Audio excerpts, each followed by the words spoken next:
நமஸ்காரம். ஜூன் மாத ராசி பலன்களை இப்போ நம்ம பார்க்கும் ராசி மகர ராசி.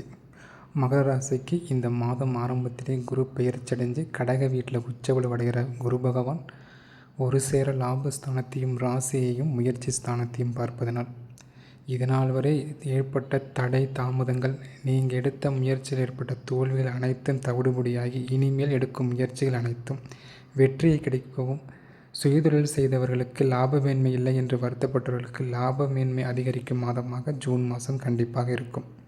அதே சமயம் வேலைக்கு போயிட்டுருக்கிறவங்களுக்கு வேலையில் ஒரு இடமாற்ற வேண்டும், டிரான்ஸ்ஃபருக்காக வெயிட் பண்ணிட்டுருக்கீங்கன்னா இனி டிரான்ஸ்ஃபர் கிடைக்கிறதுக்கான வாய்ப்புகள் அதிகரிக்கும். அதே சமயம் வேலையில் ப்ரொமோஷனுக்காக வெயிட் பண்ணிட்டுருக்கீங்க அப்படின்னா ப்ரொமோஷனுக்கான வாய்ப்பும் கண்டிப்பாக இந்த குரு பகவான் உங்களுக்கு ஏற்படுத்தி கொடுப்பார்.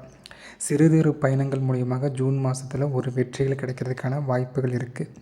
மிக முக்கியமாக முதல் திருமணம், அதே சமயம் இரண்டாம் திருமணத்திற்காக வெயிட் பண்ணுறவங்களுக்கு திருமண யோகங்கள் கிடைக்க வாய்ப்புள்ளது. ஆனால் உங்கள் சுயஜாதகத்தில் அதுக்கான தசாபுத்திகள் இருக்கான்னு நீங்கள் ஒரு தடவை செக் பண்ணி பார்த்துக்குங்க. சுயஜாதகத்தில் திருமண யோகத்துக்கான தசாபுத்தி கூடி இருந்தால் இப்போ கோச்சார குருவும் உங்களை சஞ்சாரம் பண்ணி திருமண யோகத்தை கொடுக்கறதுனால 100% இந்த மாதத்திலிருந்து திருமண யோகங்கள் படிப்படியாக கூடுவதற்கான வாய்ப்புகளை இது ஏற்படுத்தி கொடுக்கும். அப்போ வேலை இடமாற்றம், ப்ரமோஷன், வேலை உயர்வு, சுயதொழில் மேன்மை, நிறைய பேர் மகர ராசிக்காரங்கள் இனி வரும் காலகட்டத்தில் அதிகமாக சுயதொழில் செய்யறதுக்கான வாய்ப்புகள் இது ஏற்படும். ஸோ அனைத்து சோபலங்களுமே இந்த மாதத்திலேருந்து தாராளமாக மகர ராசினர் எதிர்பார்க்கலாம். அப்போ எதில் கவனமாக இருக்கணும் அப்படின்னு பார்க்கும்போது மகர ராசியில் பிறந்தவர்களுக்கு குழந்தைகள் இந்த மாதம் ஜூன் மாதம் மட்டும் குழந்தையின் ஆரோக்கியத்தில் கொஞ்சம் கவனமாக இருக்கணும். குழந்தைகள் அதிகம் பிடிவாதம் பிடிச்சா கொஞ்சம் விட்டு கொடுத்து போகிறது நல்லது. குழந்தைகளை அதிகமாக அடிக்கிறதோ திட்டுறதோ அதட்டுறதோ இந்த மாதத்தில் நீங்கள் தவிர்த்துக்கணும். ஏன்னா அட்டமாதிபதிங்கிற சூரியன் உங்களுக்கு புத்திரஸ்தானத்தில் அமர்ந்திருக்கிறதுனால புத்திரம் சார்ந்த விஷயத்தில் மனக்கசப்புகளோ அவமானங்களோ ஏற்பட வாய்ப்பு இருக்குது. ஸோ இதை மட்டும் நீங்கள் ப்ராப்பராக தவிர்த்துட்டா போதும்.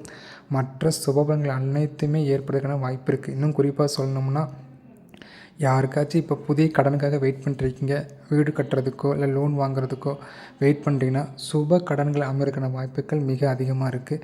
பஞ்சமாதிபதியும் உங்களுக்கு தொழில் ஸ்தானத்துடைய புதனோட சேர்க்கையில் இருக்கிறதுனால தொழில் மேன்மையும், தொழிலுக்காக கடன் வாங்க முதலீடு வாங்குறதுக்காக வெயிட் பண்ணுறீங்க, கடனுக்காக வெயிட் பண்ணுறீங்கன்னா அந்த தொழில் கடன்கள்லாம் ரொம்ப ஈஸியாக கிடைக்கிற மாதமாக கண்டிப்பாக இந்த ஜூன் மாதம் இருக்கும். ஸோ அனைத்து சோழர்கள் காலகட்டத்தில் கண்டிப்பாக உங்கள் பேச்சிலையும் அதே சமயம் குழந்தையின் ஆரோக்கியத்தில் மட்டும் கவனமாக இருந்தால் மட்டுமே போதுமானது. மற்ற அனைத்து சுபபலன்களுமே ஜூன் மாதம் மகராசிக்காரர்களுக்கு கிடைக்க வாழ்த்துக்கள்.